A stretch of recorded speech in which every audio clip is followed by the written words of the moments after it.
Maring karon din na ng mga magsasaka ng United Scholastic Farmers Association ang umaray pagpadlak sa gate ng Hacienda Scholastica sa Barangay Mabini, Cadiz City.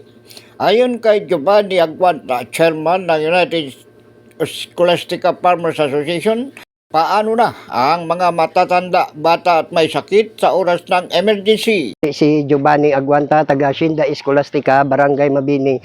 Isa ako ka-chairman diri sa Scholastica United Farmers Association. Labi na gid hindi kami kaagi sa dalan. Gatabo kami sa suba. Paano ang mga tigulang nga hindi nakatabok sa suba? Diin maagi. Kay hindi kami pagpaagyo niya ni Mr. Lim. Paano kung magbaha ang suba? Diin maagi ang amon niya mga pasyente kung may emergency.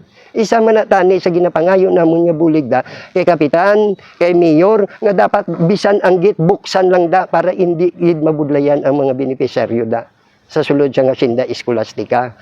Sa ngayon na niya, lumulusong sila sa ilog para makatawid sa kabilang pampang. Ito'y matapos sarhan ni Mr. Lim ang gate ng Hacienda Scholastica na matagal nang daanan ng mga magsasaka sa loob ng Hacienda. Ilang ulit na din naman silang humingi ng tulong kina Cadiz City Mayor Salvador Escalante at Kapitan Rosville Villarin ng Barangay Mabini, ngunit walang aksyon. Ayon naman kay Kapitan Villarin, natin alam kung sino gid ang totoo sa kanila ang ay yan ba sa mga tao na or magapabilin diapon sa kay Mr. Lim ang lupa.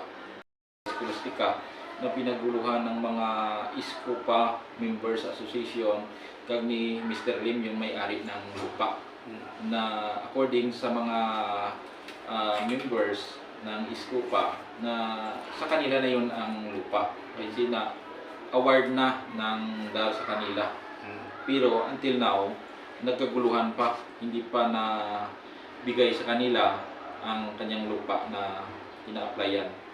sinikap ng grupong The Observer News na kuhanin ang reaksyon ni Cadiz City Mayor Escalante, ngunit bigla na lamang itong lumayas kasama ang sangkatirbang bodyguard na tila sasabak sa gera. Ako si Edwin Moreno, The Observer News sa DWRB 103.9 News FM, ikaw ang una.